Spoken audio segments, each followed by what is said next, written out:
రిషికొండ రాజమహల్ రహస్యం బహిర్గతమైంది. 3.5 ఏళ్లుగా సామాన్య ప్రజలు, రాజకీయ నేతల కన్ను కూడా పడకుండా దాదాపు 500 కోట్ల రూపాయల ప్రజాసొమ్ముతో నిర్మించిన రిషికొండ భవనాలను నేడు తెలుగుదేశం నేతలు సందర్శించారు. విలాసవంతమైన భవనాలు, కళ్ళు చెదిరిపోయే ఇంటీరియర్, లగ్జరీ ఫర్నిచర్, కళ్ళు మిరుగట్లు గొలిపేంత విద్యుత్ దీపాలు. ఇది రిషికొండపై జగన్ కట్టిన రాజప్రాసాదం. ఇన్నాళ్ళు వైసీపీ పాలనలో రహస్యంగా ఉండిపోయిన రిషికొండ రహస్యం ఇవాళతో బహిర్గతమైంది. కోట తలుపులు తెరుచుకోగానే 500 కోట్ల రూపాయల ప్రజాధనంతో నిర్మించిన ఆ విలాస భవనాలను చూసి అందరూ నివ్వెరపోయారు. టూరిజం భవనాలను కూల్చి నిర్మించిన ఈ రాజభవనాలు వైసీపీ ప్రజాధన దుర్వినియోగానికి నిదర్శనంగా నిలిచాయి అని చెప్పొచ్చు.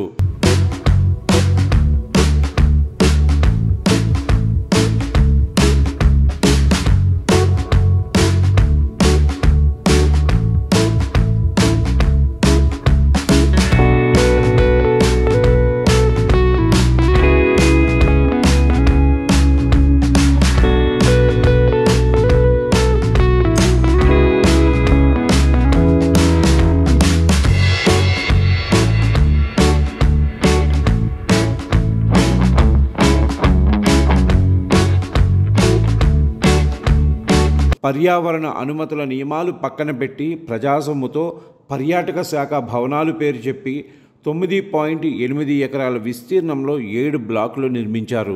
ఈ రిషికొండ నిర్మాణాలపై అడుగు పెట్టగానే మొదటి ప్రవేశ మార్గం దగ్గర వెంగి 1, వెంగి 2 బ్లాకులు దర్శనమిస్తాయి. అత్యంత విలాసవంతంగా ఈ భవనాలను నిర్మించారు. విదేశాల నుంచి దిగుమతి చేసుకున్న గ్రానైట్లను నిర్మాణంలో వినియోగించారు. విద్యుత్ సదుపాయాల కోసం ప్రత్యేకంగా ఒక విభాగాన్ని ఏర్పాటు చేశారు. టీటీడీ వెంకటేశ్వర స్వామి ఆలయానికి అభిముఖంగానే ఈ వెంగి 1, వెంగి 2 బ్లాకులను నిర్మించారు.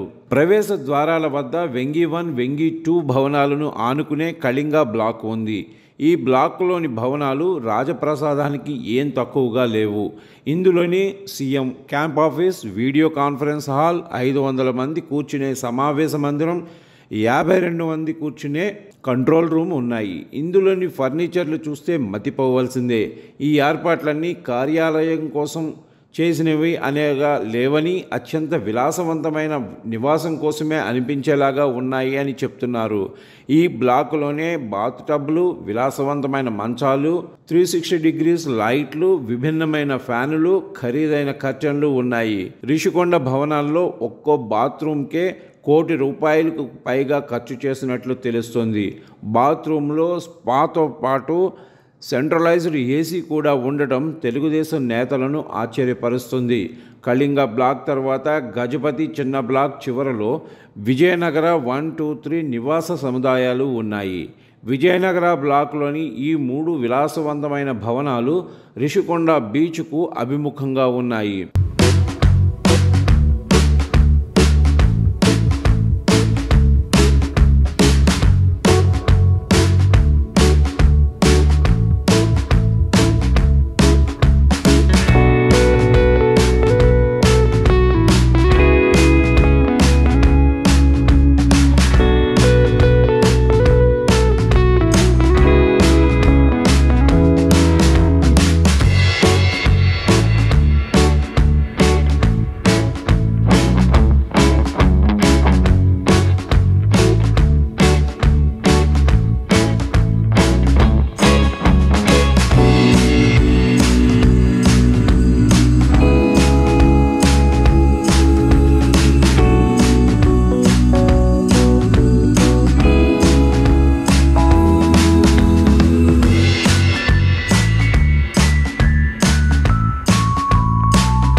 విజయనగర బ్లాక్ ముందు పెద్ద ఉద్యానవనం నిర్మించారు.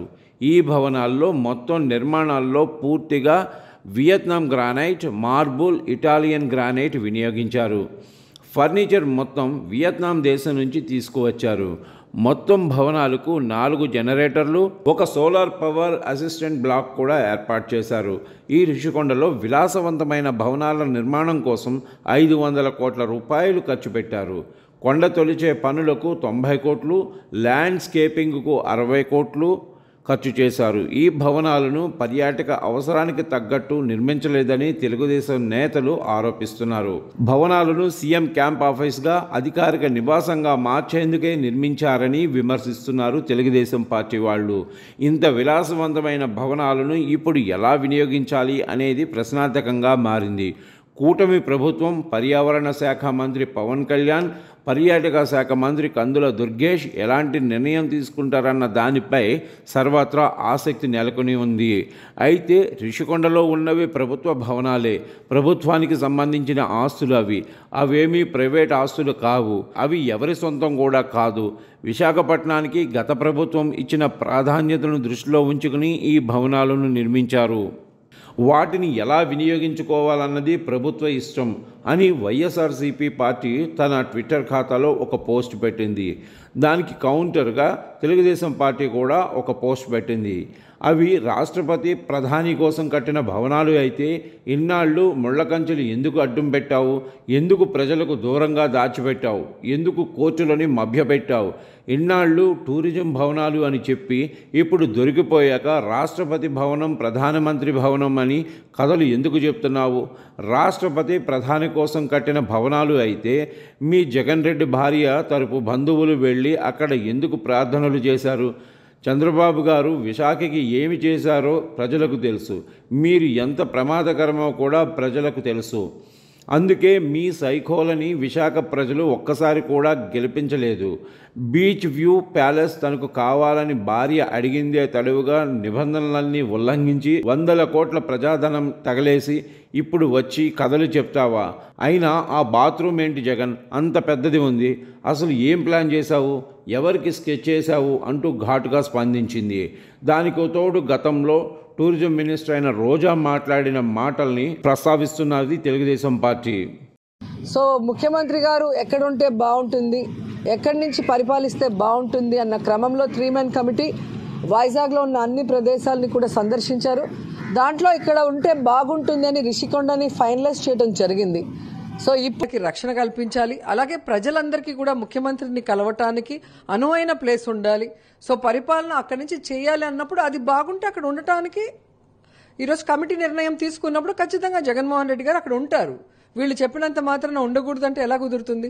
ఈరోజు రిషికొండ టూరిజం బిల్డింగ్స్ కన్స్ట్రక్ట్ చేస్తున్న హైకోర్టు డైరెక్షన్లో హైకోర్టుకి ప్రతిదీ కూడా చూపించి న్యాయబద్ధంగానే కడుతున్నాం. సో ఈరోజు ఐఏఎస్ కమిటీ ఏదైతే అక్కడ ఉండాలని జగన్మోహన్ రెడ్డి గారిని నిర్ణయిస్తే ప్రజల కోసం, ప్రజలకి పరిపాలన అందించడం కోసం, వాళ్ళకి కూడా ముఖ్యమంత్రి అందుబాటులో ఉండటం కోసం అక్కడ ఉంటాం. కాబట్టి వీళ్ళు ఎంత అరుచుకున్నా, ఎంత గీ పెట్టుకున్నా వీళ్ళు ఏం చేయలేరు.